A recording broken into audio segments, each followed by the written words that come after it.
I was a communist for the FBI.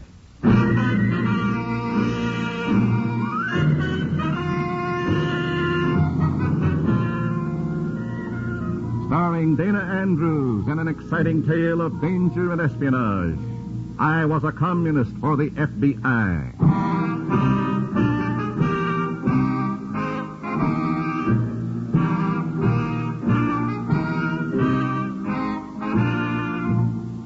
From the actual records and authentic experiences of Matt Cvetic come many of the incidents in this unusual story. Here is our star, Dana Andrews, as Matt Cvetic, who for 9 fantastic years lived as a communist for the FBI. An Oriental proverb says, he who rides on a tiger cannot dismount. For 9 jittery years, I rode the red tiger of communism in America while it stalked our freedoms. It was worth my life to dismount, but finally I did. This is one of the stories of that long, grim ride. In a moment, listen to Dana Andrews as Matt Cvetic, Undercover Man.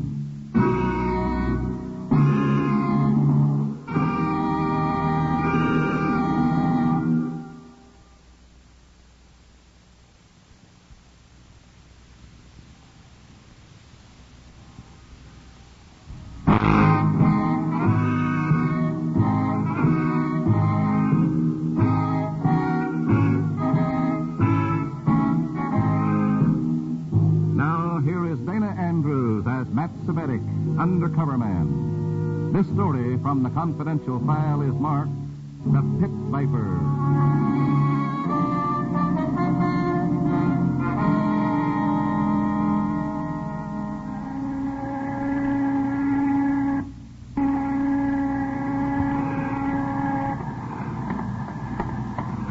High noon, Comrade Cvetic. Yeah, I'm hungry. Let's stop someplace and eat. High noon for the Communist International. Soon. Do you really think so, Comrade Repchenko? Some things must still be done. For example, we must see that factory whistles stop blowing regularly in America. Does that mean we must assume command of labor? Here's the lunchroom. We must talk. What about, Comrade? The care and feeding of factory whistles, Comrade.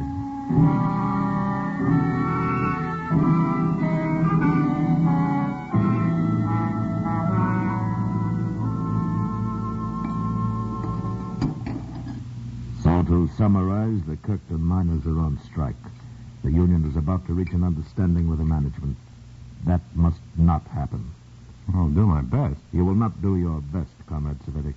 You will do what has to be done. I'll leave for Kirkton tonight. Comrade Simon Horvath understands such matters as inciting to riot and other mob violence, where it will do the most good. He will drive with you to Kirkton. I'll need help. You are to hesitate at nothing. How do you mean? You are a deputy sheriff in this county? Just sort of an honorary thing. It just keeps me on call to stamp out brush fires in dry weather. But you are permitted to own a revolver. Yes. Have it with you in Kirkton. You leave tonight.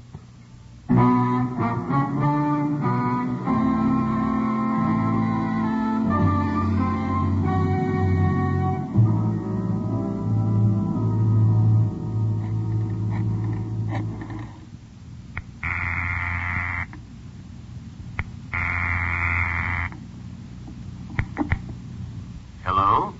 Mr. Lawrence? Go ahead. This is Freeman. I know. Go ahead. I'm going to Kirkton tonight. What do I do? Play it straight? We can't do a thing while the commies stay within the law. I've been told to carry a gun in Kirkton. That's different. If it reaches a point where you'll be expected to use that gun, call me and we'll move in. All right. Good luck, Freeman.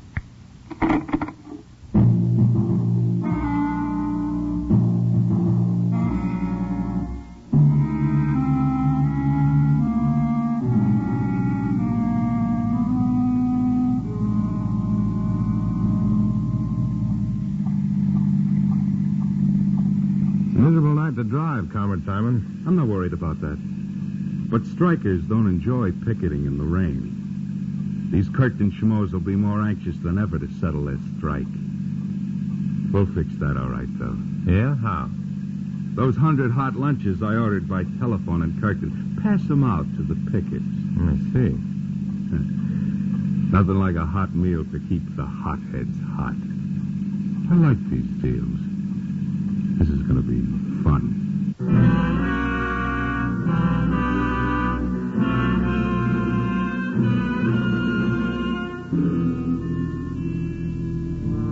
Two hours in the monotonous rain brings us to the grimy tipple standing starkly against the muddy sky.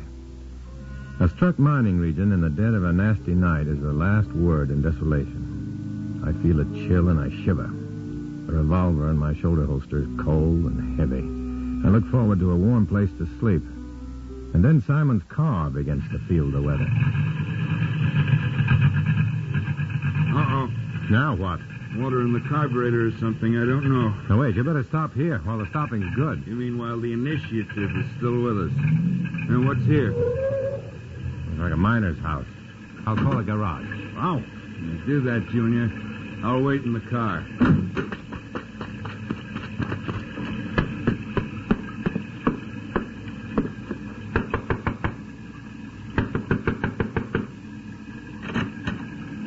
Yes? I'm sorry about the hour, but do you have a telephone so I could call a garage?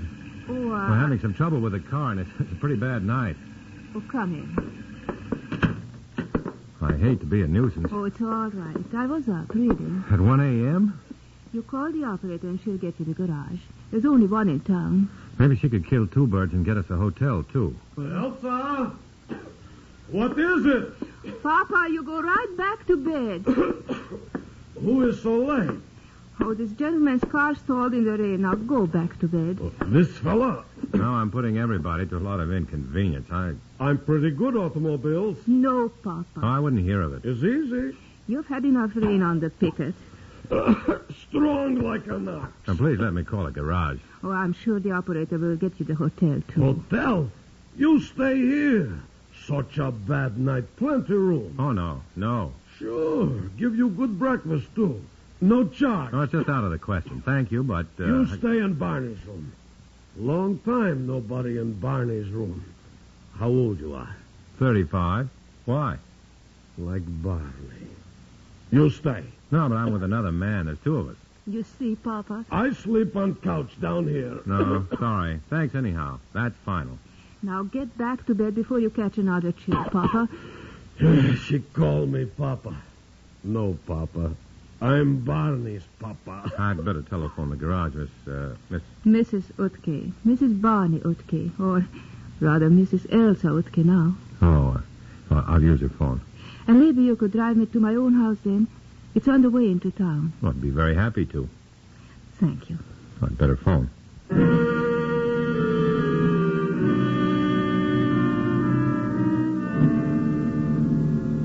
The garage car arrives, and pretty soon we're driving Elsa Utke to her dingy little house. Good night, thank you, etc. We drive away, but she disturbs me. A fine-looking woman, educated and alone. A widow. A mine accident, explosion, cave-in. In any case, Barney, her husband, is dead, and it's sort of too bad.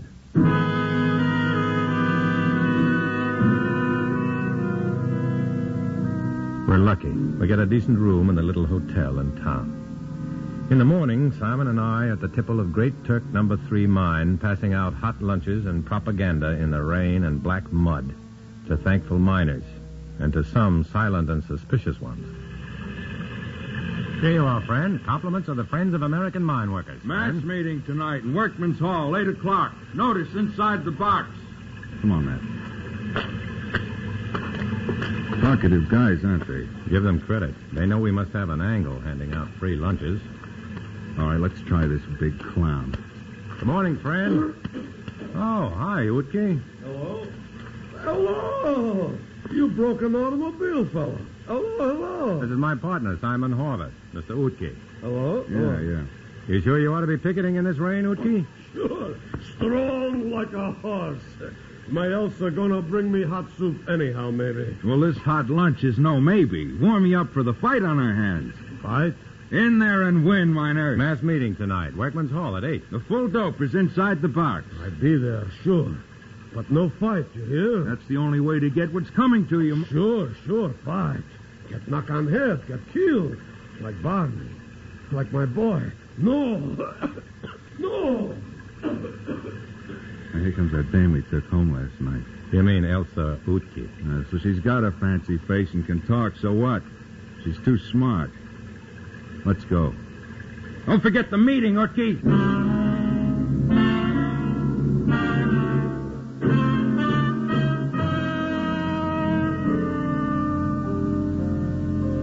You've been on strike for 5 weeks now. And what are you settling for? 6 lousy pennies a load. Go back to work for that, and you're selling your American birthright for that well-known mess of pottage. Sign up with the Friends of American Miners, and we'll get you 3 times that. 3 times! How we know this? You're out of order, Utke. You out of line. We're the workers. We satisfied. This guy Utke's gonna be trouble, Matt. Who are you anyhow? Who you come tell us what to do, huh? We're your friends. If you can't fight for your rights, we're here to line you up in a real organization with teeth. We don't want different unions. We want peace. No more strike. Go back to work. Make living. Men? Men, I beg of you, think it over. See it our way and fight. I lose my boy in riot like that. In mine fight. Enough fight. On bended knee, men. On bended knee for your own good. That's all, men. God bless you. Men, you stay a while. I like to talk to you good. He's trouble. But he's important. He's their spokesman. He's liable to have a serious accident one of these nights. Look, comrade, let me handle Utke, okay?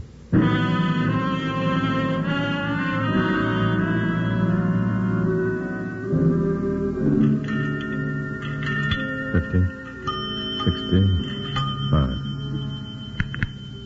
Hello? Lawrence, Yes? this is Freeman. I know. Go ahead. Wait. Where are you? Telephone booth in the hotel lobby here. Look, I think there's some pretty grim going up ahead. At the mass meeting tonight, somebody's coming. I'll call later. So long. Matt? Hello, Simon. What you doing in the phone booth there, Frederick? Can't I telephone? Can't you telephone from upstairs in the room? No. No? Look, the party doesn't have to go on my dates with me, does it? No, that's the... What's her name, dame? Elsa. Elsa Utke. I'm going out with her tonight. Okay? You better get started. It's pretty late. I'm on my way. I'm going that way. I'll drive you over. Oh, it isn't far. I'll walk. It's pouring. Isn't there a taxi service in town? Frederick, you rich or something. I'll drive you over. All right, fine. Thanks a lot. Fine.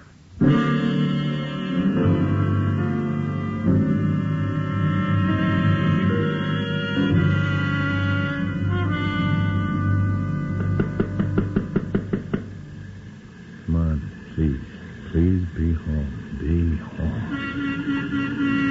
Well, Matt, you standing up? Well, she must be getting dressed. It's pretty late already. Please. Be home. Be home, please. Please.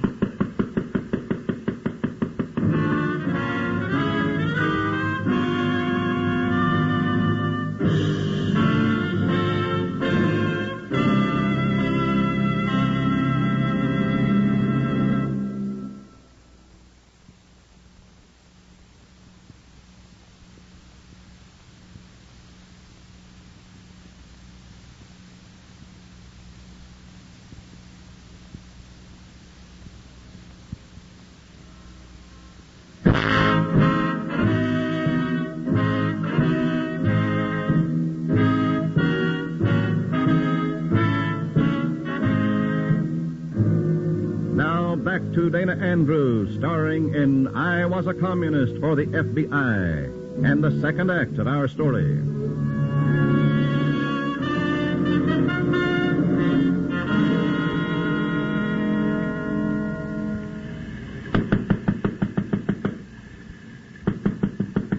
Please, Elsa, be home, please. Please. Elsa. What is it? It's okay, Simon. Thanks for the lift. Come in. I can't explain, but I have to use your telephone. Oh, you're welcome to it, of course. There. Well, do you mind? It's rather private. Oh, I'll wait in the next room.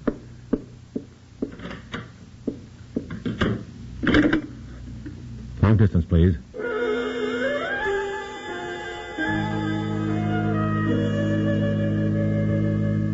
Hello? Lawrence? Lawrence. Freeman again. I'm calling from a private telephone now. Go on. Look, there's a miner down here, sort of the head man with the boys. Lost his son in one mine riot and doesn't want any more violence. He wants the men to go back to work, and my sidekick doesn't like it. Simon Horvath, that is, huh? Yeah. I don't know if I can keep him under control. Think he might knock off this miner? I don't know. I'll start for Kirkton right away. So long. All right, Elsa, you can come in now. Well, that didn't take long. Is anything the matter? You look like bad news when you knocked at the door. Oh, yes. Should I be sympathetic? No, not at all. Thanks for letting me use your telephone. Good night, Mrs. Yuki. Oh, wait. Waiting. Why did you ask to use my telephone? I needed a private wire. There are other private phones. Why mine? Why? Yes. Let's say I made a cheap boast. Let's say that I pretended to my partner that I had a date with you. A date with me? That's what I told him. Why? Private reasons. Whatever that means. It probably means more than I admitted to when I said it. It's rather involved, isn't it? Well, that's because I'm rather involved. Whatever that means. Elsa, Elsa? don't you get involved. Now I know what you mean. Maybe it's blunt, my saying it, and vain, but No, it isn't blunt or vain. Just kind. from someone from whom you didn't expect much human feeling. I just felt you were here to make trouble. The last time you people came here, you started a riot. My husband was killed. It was murder, nothing less. They did it so that they could say company strong-arm men did it. They were communists. And you think I'm a communist? Deny it if you like. You Reds always deny it. And there's no use in my denying it, is there? Elsa! Elsa! You shouldn't be here. He despises your kind. Elsa, I go by mass meeting now. Miners, we talk... Hello, Utki. Elsa, what this fellow does in my Barney's house? He's in some sort of trouble, Papa. He wanted to use the telephone. What this communist do in my son Barney's house? Is this for he kill Barney? So he come into Barney's house, monkey Barney's wife, huh? Papa, he didn't kill Barney. Communist, same like other fellows, same thing. Papa, please. You sneak fellow. You dirty communist. I show you. Utki, stop. No. Papa, let him go. Let him go. You're joking. No. I show you. I give you big hello, huh? Papa, let him go. Let him go. You let me go. Elsa. I make a mistake. A mistake. I hit her. Get me a glass of water, Utki. Come on, get on it. Yeah. I make a mistake. I get water. Elsa. Yeah. Elsa. It's all right. Just lie here a moment. Utki jarred you with his elbow. He didn't mean to. I'm all right. Well, just take it easy a while. How she is, huh? How she look now, huh? Let's have the water. Elsa, I don't know how it happens.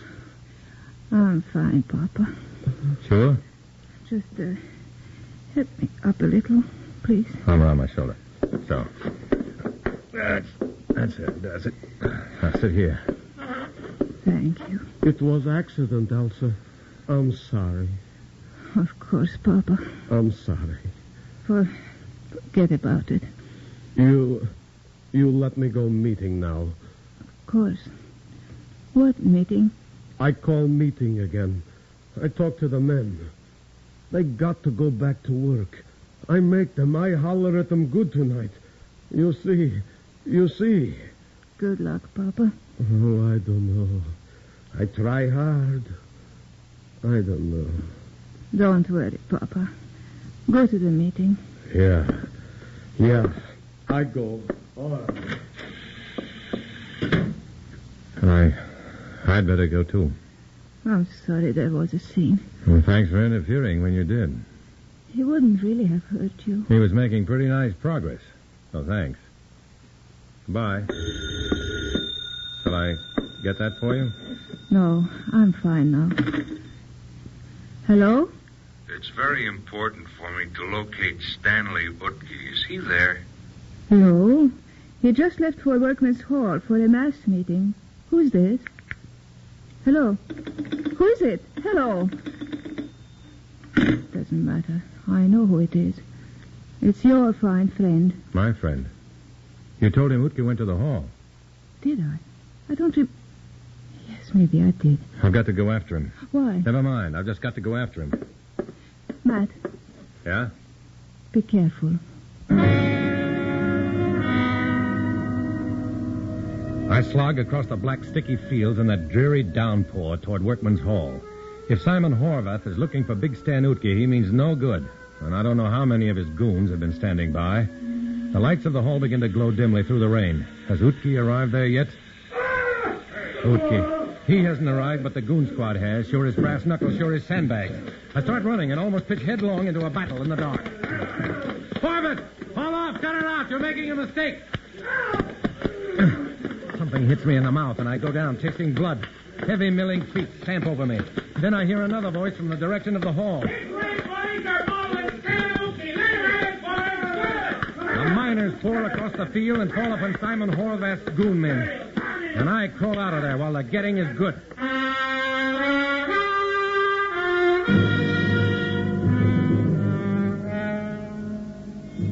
I'm taping up my wounds in our hotel room when Simon Horvath comes in. The comrade is quite a mess. Quite a mess. You're a sorry sight, Simon. Shut up. I told you I'd take care of Utke. Why did you have to step in and foul things up? Because you weren't taking care of Utke, that's why. I'd been working on him, making him see things our way. Yeah? I was talking to him tonight, just before you called Elsa's house. You were? Yes, I was. Check with Elsa, if you want to. Will she talk to a communist? Look, I had Utke convinced that the men should stay out. He was going to the hall tonight to tell him it was a fight to the finish. You're a liar. I'm a liar? Let's see if I'm a liar. Hello? Operator?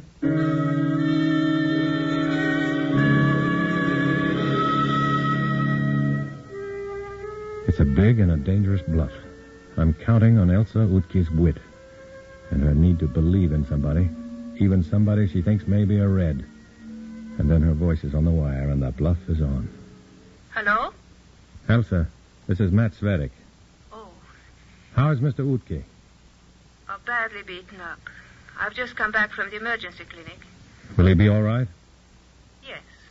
Elsa, there's a man here with me who doesn't believe that I had Utke convinced that the miners should stay out on strike. Will you correct him? Your communist friend? Yes. Put him on. Comrade? Hello? Hello? What your comrade says is true. Okay. Let me speak to him again. She wants to speak to you again. Elsa? I lied for you. Thanks. Somehow I think you are not really one of them. That someday you will see the truth and leave them. I hope so. That is why I lied for you. Goodbye, Matt. Well, that's it, comrade. You're in trouble. I was doing my job. What do you mean in trouble? You've made a martyr out of Utke. You've turned him against us again. The men will go back to work for his sake now. Nice work, comrade. Look, Matt, we're pretty good friends, aren't we? The party comes first. Yeah, I know, sure, but... I'll have to turn you in for party discipline. Matt, look at it. Sorry, comrade. The next morning, sure enough, the men go back to work, and Simon and I sneak out of town. The men go back because Utki has been beaten up by those who didn't want them to go back. And Comrade Simon Horvath faces the grim party discipline. I claim that victory.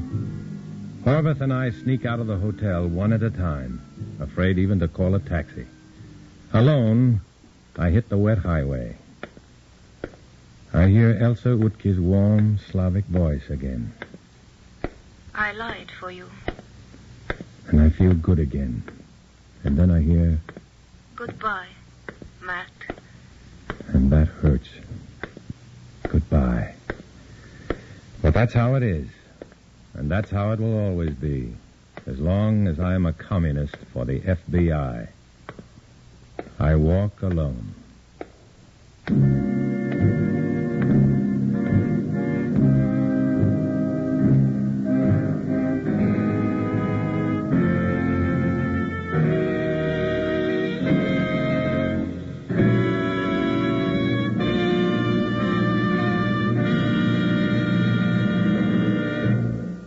Our star, Dana Andrews, will return in a moment.